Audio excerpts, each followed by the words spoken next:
आज हम नक्शा बदलने जा रहे हैं। जब हमने अंतिम बार बात की थी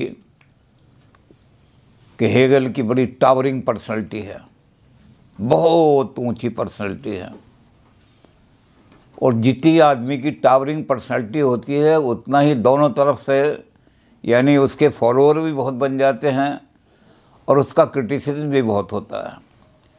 छोटा मोटा आदमी बाज़ार में मूंगफली बेच रहा है, वो अगर कोई बात करे तो कोई उसकी परवाह नहीं करता, लेकिन अगर भारत का प्रधानमंत्री अगर कोई दो शब्द भी ऐसे बोल दे कि जिस पर आपत्ति दुनिया एकदम शोर मचाएगी, तो महापुरुषों का क्रिटिसिज्म भी बहुत ज़्यादा होता है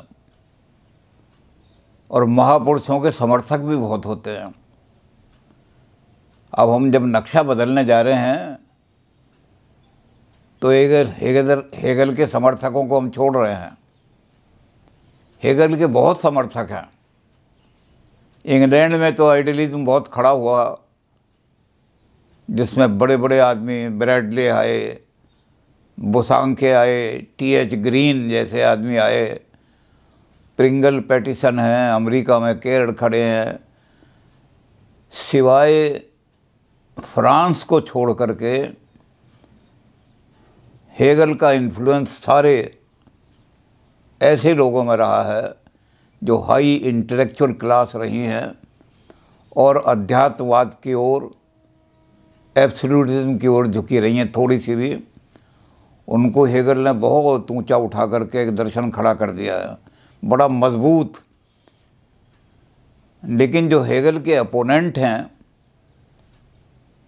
जिन्होंने हेगल पर क्रिटिसिज्म किया है, उनमें भी बहुत सारे लोग खड़े हो गए हैं। कुछ लोगों ने हेगल के स्टेट के पक्ष पर कि स्टेट एक मॉन्स्टर बन गई है, पिशाच बन गई है, दानव बन गई है, जो आदमी की आज़ादी को बिल्कुल हड़प कर गई है, मानव की स्वतंत्रता बिल्कुल ख़त्म कर दी है, मशीन में एक पुर्जे की तरह उसको बना करके रख दिया है।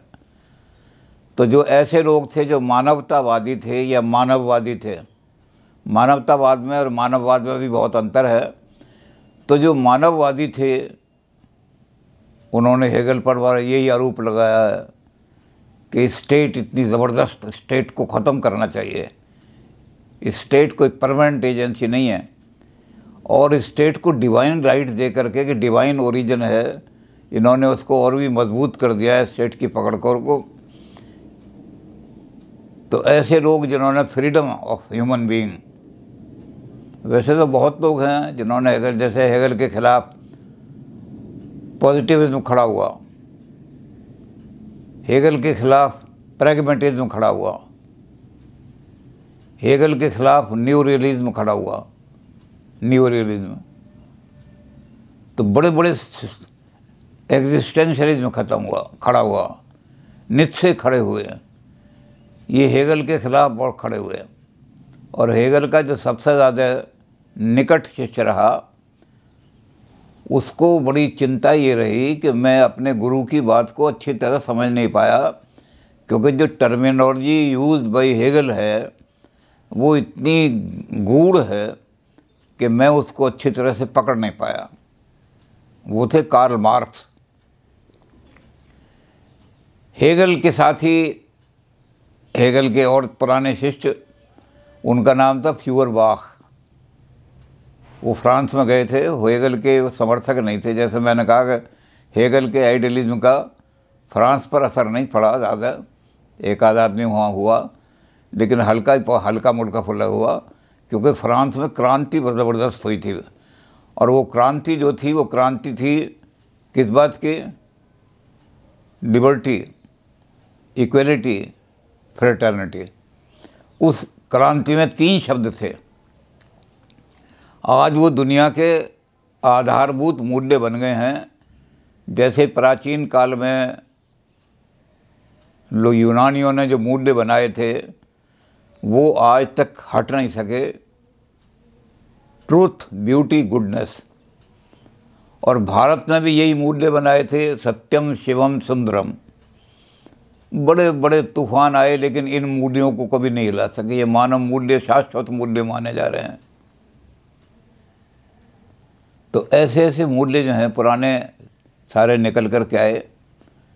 अब हेगल के खिलाफ जो खड़े हुए, ट्रांस वैल्यूएशन ऑफ वैल्यूज़, सारी वैल्यूज़ को बिल्कुल चेंज कर दो, बदल दो, निश्चय खड़े हो गए। तो इस तरह से बहुत सारे लोग प्रैग्मेटिज्म में हेगल के खिलाफ बहुत काम कर दिया सारा का सारा। तो बड़ा क्रिटिसिज्म हेगल को फेस करना पड़ा। लेकिन फ्यूअरबाख जो थे वो ज़रा तेज़ थे, क्रांति में से निकल कर के आए थे, बल्कि क्रांति के अग्रदूत रहे थे फ्रांस में। इसलिए ये तीनों चीज़ें जो थी नई modern values, most important values 19th century की से जो चली हैं वैल्यूज़, वो ये चली हैं इक्वलिटी, फ्रेटर्निटी और लिबर्टी। अब इन वैल्यूज़ में जब जर्मनी से क्रांतिकारी आंदोलन में मार्क्स निकाले गए तो मार्क्स भाग करके फ्रांस में पहुँचे, क्योंकि क्रांतिकारियों का जो शरण मिल रही थी फ्रांस में मिल रही थी। तो फ्यूअरबाख चूँकि इनके पुराने साथी थे उससे मिले। एक्चुअली फ्यूअरबाख को उन्होंने एक ऐसा मास्टर बना लिया अपना कि हेगल हमारे टीचर हैं, और हेगल के बाद अगर कोई आदमी टीचर जैसा, यानी टीचर की जो फिलॉसफी है उसको सिंपलीफाई करके मुझे बताएगा, मैं उसको समझना चाहता हूँ। तो फ्यूअरबाख मिले। फ्यूअरबाख का मतलब होता है आग का शोला। वो आग के शोले ही थे, बड़े भारी क्रांतिकारी। उन्होंने हेगल को क्रिटिसाइज़ करना चाहते थे मार्क्स, लेकिन उसकी टर्मिनोलॉजी को नहीं समझे। तो फ्यूअरबाख ने के लिए हेगल को सिंपलीफाई करके जब मार्क्स को बताया तो हेगल के लेफ्टिस्ट में मार्क्स खड़े हुए। तो लेफ्टिज्म के आदमी जो थे वो एक मार्क्स का, उनमें थोड़े थोड़े एक आध बकुनिन वगैरह हैं, लेकिन इम्पोर्टेंट आदमी एक ही खड़ा हुआ, जबकि राइटिस्ट बहुत सारे खड़े हुए, अध्यात्मवादी बहुत खड़े हो गए। इधर मार्क्स से खड़े हुए इनके लिए, फ्यूअरबाख और मार्क्स। लेकिन सबसे बड़ी दिक्कत यह है कि हम कौन सी क्रिटिसिज्म को पहले लें। तो हमने सोचा कि उस क्रिटिसिज्म को पहले लो जो लिबर्टी की बात करता है, मानव को मशीन का पुर्जा बना करके। और हेगल ने ऐसा कर दिया कि मानव का अपना कोई महत्व नहीं है। तो हम ऐसे आदमी को लाएं जो आदमी लिबर्टी की बात करता है। और इसलिए हम पहले सारे क्रिटिक को, जितने भी उनके क्रिटिक हैं, आलोचक हैं उनको छोड़ करके हम मिल को लेकर के आ रहे हैं। J.S. मिल।